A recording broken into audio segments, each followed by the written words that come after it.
There are 3 players in the NFL draft that need to land on favorable teams to be fantasy relevant. We'll tell you who they are next.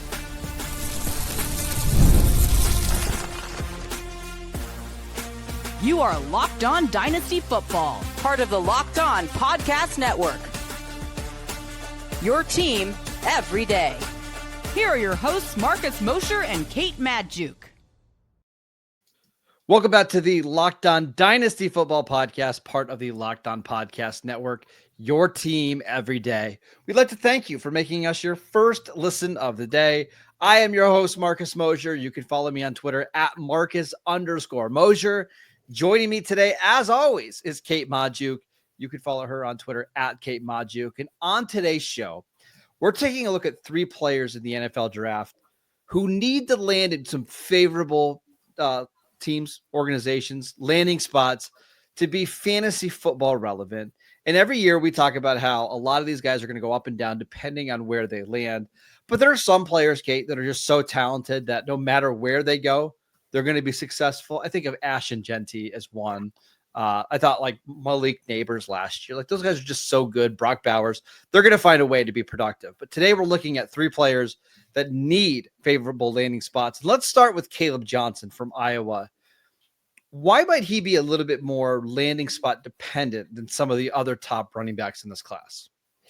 I think what makes him maybe a little bit more landing spot dependent, it's not necessarily like anything that he's done wrong, right? He is a nice, powerful frame. He's got, good size, reliable. But I do think he's one of these guys that maybe is a little bit more set for a certain type of scheme, like an outside zone scheme that is going to be more favorable to his running style in particular. Whereas like when I look at let's say a DJ Giddens, for example, like I think as a pure runner, he can do a little bit of everything. I think that it's really the scheme component when we're looking at Kaleb Johnson and saying, yeah, you can understand why he's fallen a little bit in this pre-draft process in general. Yeah, and again, just to be clear, I like Kaleb Johnson a lot, but there are going to be gap teams that look at him and be like, you know what? That's just not the type of running back that we need. He's a more upright running back. I don't think he's got fantastic vision, and he's not a great athlete. Katie, he ran a 4.57 at the NFL Combine, which isn't an awful number, but his 1.62 10-yard split is among the worst we've seen at the running back position over the last 15, 20 years. And you see that on tape. It takes a while for him to get going. A wide scheme helps that a little bit because he can kind of go sideways before he goes up the field. Or if he's in a gap scheme, he needs to hit the hole quick. And that's just not his game. So I think he's somebody that could potentially fall in the NFL draft. But I don't necessarily care as long as he lands in a good landing spot. Like if he goes in the 3rd round but ends up with the 49ers, that's fine for me. I'd rather have him do that than go in the early 2nd round to a team that he doesn't fit well. Yeah, I think that's absolutely fair. And again, you have a running back who has 2nd round draft capital. Like, sure, it's not 1st round draft capital, but for a running back, you want to see that 1st or 2nd round. So I don't think that's a situation where you might be looking at him and knocking him too much on the lack of draft capital as you are saying, okay, I'd prefer he go to a strong landing spot. And I think that's really where you're going to see a lot of potential value to be gained by Kaleb Johnson in this draft process, especially from a dynasty perspective. Or he could lose a lot if he goes to the wrong system. Now, give us a couple of examples of some rushing systems that he gets drafted by, and all of a sudden you're kind of like, I'm knocking him down the draft board a bit. Yeah, there's actually a couple. Like I know he's met with the Cincinnati Bengals. I think a few years ago that would have made a lot of sense. I don't think it now. I don't think that's a great one. I think there's other teams like Buffalo or Kansas City that those are good teams and good offenses. But I don't see that. I don't see that being a strong fit. I think Dallas is a poor fit because they're going to be more of a gap scheme on offense. But I look at a team like Cleveland. Cleveland runs this wide zone offense with Kevin Stefanski. Nick Chubb is a free agent. The top running backs right now they have are Jerome Ford and Pierre Strong. If Kaleb Johnson's available at pick 67, I do think that makes a lot of sense. I would much rather see him going to the Browns than a team like the Cowboys or the Bills or the Texans or something like that. I think that's fair. Now, are there any other running backs here in this group that we should be talking about as maybe more landing spot dependent for you? I think we should at least mention TreVeyon Henderson. I think he can play in a gap or zone scheme, so it's not that. It's more the type of role that he's going to be in the NFL. I'd like to see him where he's a 1A with a 1B, somebody that can handle some of the inside running, and you let him be the more explosive outside guy that's on the field on third downs. I know the comp is Jahmyr Gibbs. Everybody's been using that comp, and I get it. But I would like to see him in an offense where he can be a dynamic playmaker right away. And Kate, I'm going to tell you my favorite landing spot. I think the Chargers at pick 22 would be one of my favorites. You pair him with Najee Harris, who Najee is fantastic between the tackles, but just doesn't give you that home run speed. I think TreVeyon Henderson with Najee Harris would be amazing to watch.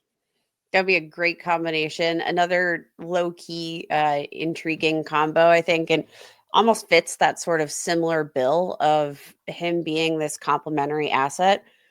What about a team that loves to run the football and is really good at it? The Baltimore Ravens, who have Derrick Henry, and I know they have, they have RB2s, right? But there is no denying that TreVeyon Henderson, as that sort of explosive, speedy option, gives you a pretty diverse skill set when you compare that with Derrick Henry. Can I give you another? Yeah. Washington, every move that Washington has made this offseason has been to win right now. That's why they've been targeting these older players like Deebo Samuel. They brought back Zach Ertz. They brought in Javon Kinlaw. They brought back Bobby Wagner. They're trying to go for it now. And I think TreVeyon Henderson in a Cliff Kingsbury offense with, Brian Robinson doing a lot of the dirty work. I think TreVeyon Henderson is a guy that you could give 12, 14 touches a game and have him be pretty productive right away. I think that's an important fit. Whereas if he goes to, let's say, the Broncos at 20 and he's in a Sean Payton committee where he's getting 7, 8 touches a game, and there's certain games that he's just being phased out of, I don't love that. Yeah, that's, I think, the tricky part is the phased out of component, but time shall tell. All right, so Kaleb Johnson, TreVeyon Henderson, a little bit more landing spot dependent. Let's talk about Luther Burden III, one of my favorite players in this entire draft, but we'll discuss why he might need to go to a favorable team in order for him to find fantasy value. We will get to that next. This episode is brought to you by Upwork. Scaling your business requires the right expertise at the right time. With Upwork, you can find specialized freelancers in marketing, development, design, and more, experts that are ready to help take your business to the next level. Upwork gives businesses flexibility by connecting them with top freelance talent across multiple industries, including IT, AI, web development, and marketing. Whether you need extra hands for a project or a long-term partner, Upwork makes hiring simple and affordable. If you need help with a marketing campaign, Upwork can connect you with a freelance expert who will help you deliver incredible results. Visit Upwork.com right now to post your job for free. That is Upwork.com. Upwork.com to connect with the top talent available and grow your business today. Welcome back to the Locked On Dynasty Football Podcast. We'd like to thank you for making us your first listen of the day. We're discussing 3 players that need to land on good teams, not necessarily good teams, but favorable landing spots, favorable situations in order for them to maximize their fantasy value. And Kate, I want to talk about Luther Burden III, who we both are in agreement. He needs a good home to be successful from a fantasy perspective. Why is that the case? The concern for Luther Burden, I don't think really comes down to the physical attributes. Marcus, I know you are the biggest Luther Burden fan. I don't know, this side of the Mississippi. We're on different sides of the Mississippi. So maybe both sides of the Mississippi. You're just a Luther Burden fan. He is excellent in terms of his athleticism, his yards after the catch ability. Like, he is a player that you just kind of want to get the ball in his hands and let him do his thing, right? He just has this sort of natural skill set. What I do worry about is that he is one of these receivers, kind of like an Emeka Ibuka, who plays primarily out of the slot. Not going to be a big threat, I think, along the perimeter here. Is there a chance that he gets sort of pigeonholed in terms of his role in the next level? And, you know, that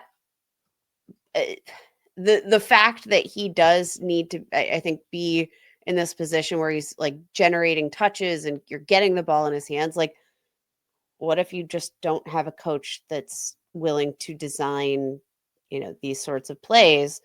And then you're limited to, some of these like 3 wide receiver sets, and you're missing snaps because, your team uses 2 wide receiver sets. Like, that's the kind of concern you have for Luther Burden. It's not about the player.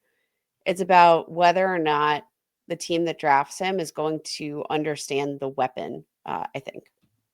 So I am a Luther truther in every single but I actually disagree with you in a sense. Here's where I think he needs to go to a good landing spot. My hope is that he goes to a team that doesn't view him as a gadget receiver and that doesn't just try to design him, screens and jet sweeps. Okay. I want him to go to a team that says, hey, you can be our slot receiver. You can be our Z receiver. We're going to use you like you are an every down receiver. And they say, hey, you can be our Randall Cobb. Like, I'm just throwing out a receiver who's going to be running every single route. And yeah, we'll give you the occasional screen or running back touch or jet sweep, but you are going to be a receiver, and we're going to give you 6, 7, 8 targets down the field. That's what I want to happen with Luther Burden, because if that's the case, and if team treats him as a receiver and not just as a gadget player, I do think the ceiling is incredibly high. Remember, this is a receiver that had 1,200 yards in the SEC as a sophomore. He was one of only 6 SEC receivers to post a season like that. I want him to go to a team with a good quarterback, with a good offensive coordinator that wants to utilize him as a full-time receiver. I think that's absolutely fair. And again, I said the concern isn't with the physical skill set. It's just a matter of projecting that from his college tape. Now, you are a little bit more confident than me, but again, you're the Luther truther. So, what name some places where you think Luther Burden steps in and you trust this coaching staff to figure out the role for Luther Burden?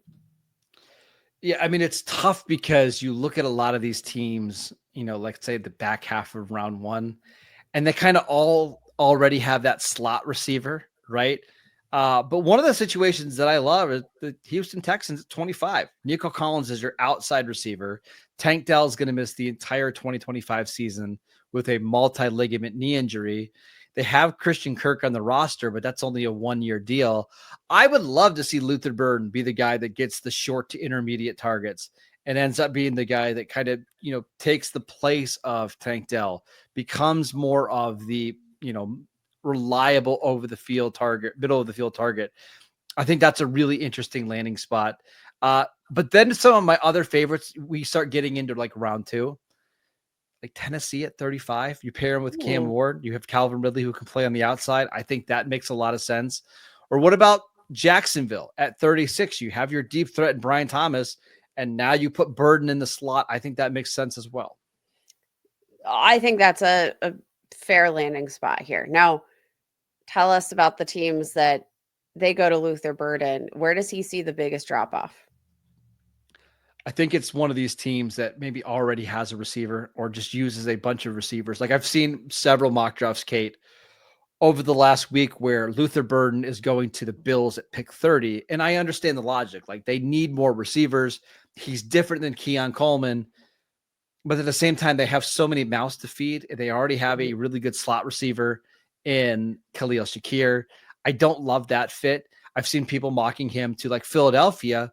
And that one I understand, right? Like, they've got 2 outside receivers in AJ Brown and Devontae Smith. Come in and be our slot receiver. But how many targets is he going to get as a slot receiver in the run heaviest offense in the league? I think that would be a great pick by Philadelphia, but not a great landing spot from a fantasy perspective.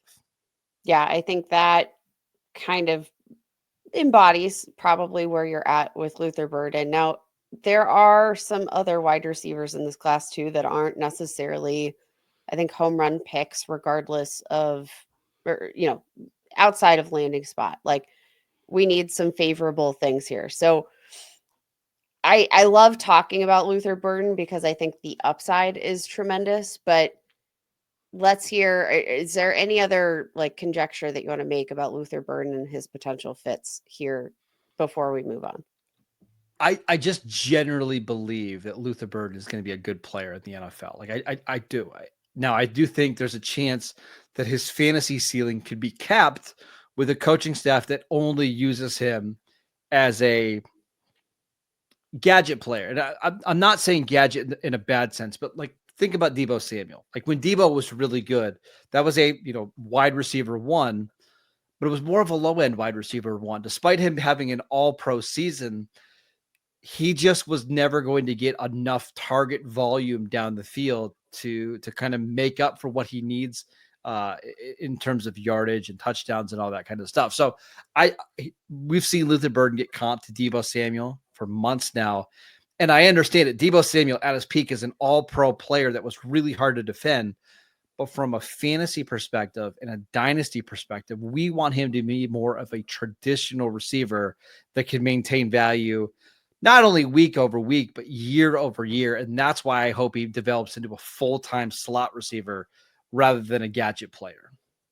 All right. Time will tell. Yeah, time will tell. Let's talk about another receiver likely going to be drafted on day 2 with Burden as well, which makes me sad. That I do think is very landing spot dependent. We will get to that next.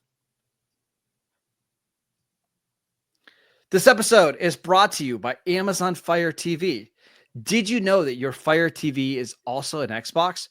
Turn any TV into your gaming and entertainment hub with Fire TV Stick 4K devices. No console required. Just grab your paired controller, subscribe, or sign into Xbox Game Pass Ultimate with EA Play included, and you're ready to go. Dive into hundreds of premium titles from EA Sports College Football 25 to Call of Duty Black Ops 6. Both of those games I absolutely love. It's as easy as streaming your favorite TV shows. It's gaming made simple, and it's all on your Fire TV. With the Fire TV, you can get 4K streaming. You can watch more than 1.5 million movies and TV episodes from your favorite subscribed services like Netflix, Prime Video, Disney Plus, Max, and more. It's absolutely fantastic. So head to Amazon.com/Fire TV Locked On. That's all one word, Fire TV Locked On, to get started. Xbox Game Pass Ultimate subscription and compatible controller required. Available on select devices, including Fire TV Stick 4K, Fire Stick TV 4K Max, and Fire TV Cube. Welcome back to the Locked On Dynasty Football Podcast. We'd like to thank you for making us your first listen of the day. For your second listen, find the Locked On NFL Mock Draft available now on Locked On NFL Draft. Go inside the war room on all 32 picks in this ultimate 7-episode series. The Locked On NFL Mock Draft available now on Locked On NFL Draft's YouTube or wherever you get your podcasts.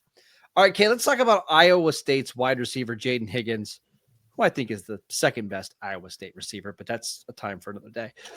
Why is he a little bit more landing spot dependent than some of these other day 2 receivers?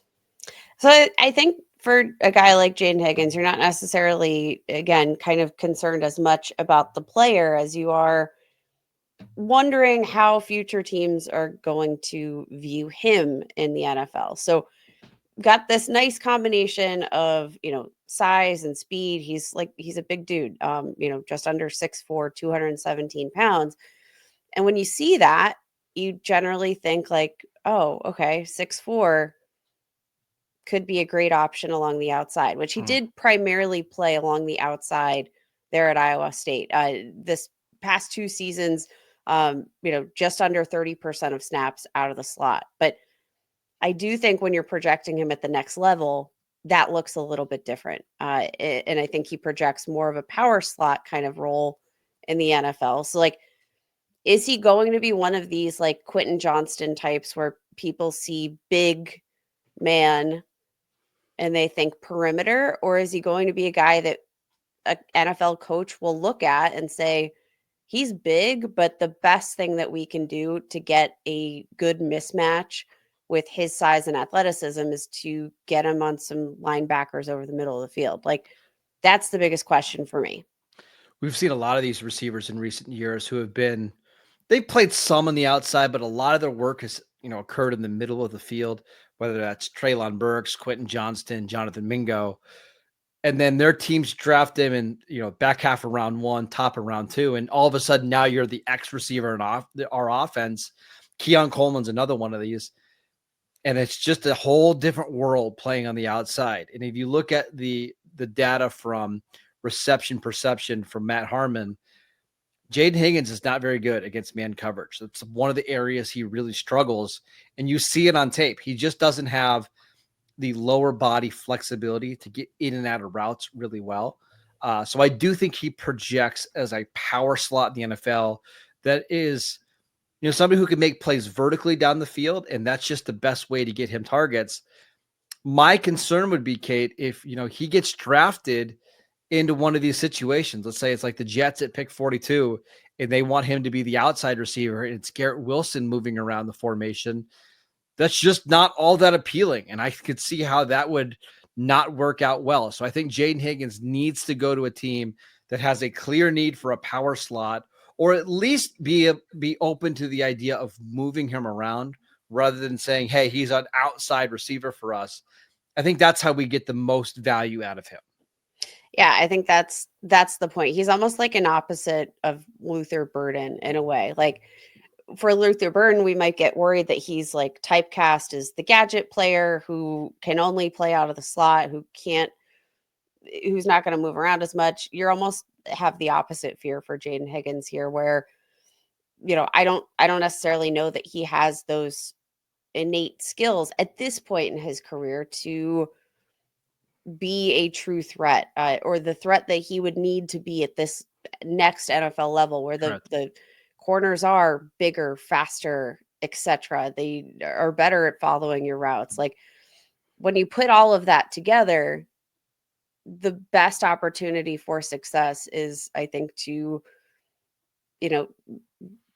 get him more schematically involved as a power slot. So 2 teams that I've seen mocked for Jayden Higgins frequently are the Raiders and the Seahawks. And the Raiders make sense, right? Because they don't have an outside receiver. I think their best outside receiver right now is Trey Tucker, who's a field stretcher. It's just not a great option, right? Like Brock Bowers is basically their slot receiver. Jacoby Myers plays in the slot as well. That's not an offense where I think he's going to have a lot of success. And I think the same thing is true for the Seahawks, who have 2 slot receivers in Jackson Smith and Jigba and Cooper Kupp now. Now I know they moved JSN around a little bit, but ideally he's playing in the middle of the field. If Higgins is their X receiver on the outside, I don't love that fit either. So I think there are some landmines here for Jayden Higgins if he goes. I mean, both those teams are drafting inside the top 50. Those would be bad landing spots from a fantasy perspective. All right, give me your favorite landing spots from a fantasy perspective. I think the Packers are really intriguing at pick 54. Oh, Marcus, Packers. I know. Because I do think they would be open to playing him more in the slot. Let's say that Christian Watson eventually comes back and they play him there. Jaden Reed can move him around a little bit. I think that one makes some sense, but it gets really hard. And this is where I struggle to find a good landing spot for Jayden Higgins. And it's why routinely in some of these like rookie mock drafts that I've done, I've just been kind of avoiding him right now.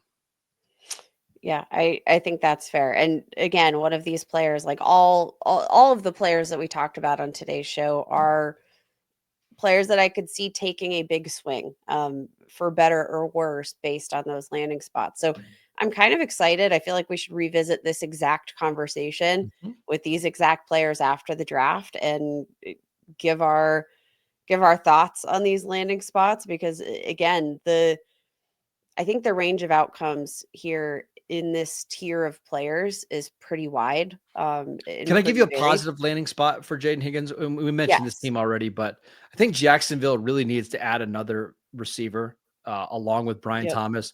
What if Jayden Higgins is the slot receiver and Brian Thomas is your outside receiver, and he plays the role of the big slot? I really like that fit. Yes. Okay. So there are some teams where he could land, or good situations where I think it makes some sense. I'll give you another one, Kate. What about the Saints at pick 40? They have Olave and Rashid Shaheed. Assuming both those players are healthy, those are vertical stretchers that play on the outside. What if Higgins is the big slot receiver? Love that fit. Again, I think either of those projections, where would you have him in your draft rankings here? Because we have Ted McMillan. Let's say Travis Hunter is a wide receiver. Is he wide receiver one? Then you've got like Luther Burden, Emeka Ibuka, Matthew Golden, Trey Harris. Where does he fall in that mix if he goes to one of those two landing spots? I think he's at that point wide receiver 5 behind McMillan, Golden, Burden, and Ibuka. I still like Jalen Noel quite a bit from Iowa State, and I think he's going to get second round draft capital. But I think I just become way more open to the possibility of drafting Higgins if he lands in a landing spot like that. Again, there's a couple teams where I could see him being a good fit, but I think there's actually more pitfalls than good opportunities here. Yeah, hopefully we avoid some of these landmines. Yeah. All right, that is it for today's show. We'd like to thank you for making Locked On Dynasty Football your first listen every single day. Go check out the channel on YouTube. Download the podcast wherever you get your podcasts. We are free and available on all platforms. Next week, we're getting you ready for the NFL draft. It's hard to believe that it's already here, but we'll prepare you with all the latest news and rumors as we get closer to Thursday night. Follow Kate on Twitter at Kate Magdziuk. I'm at Marcus _Mosher. And we'll see you right back here on Monday.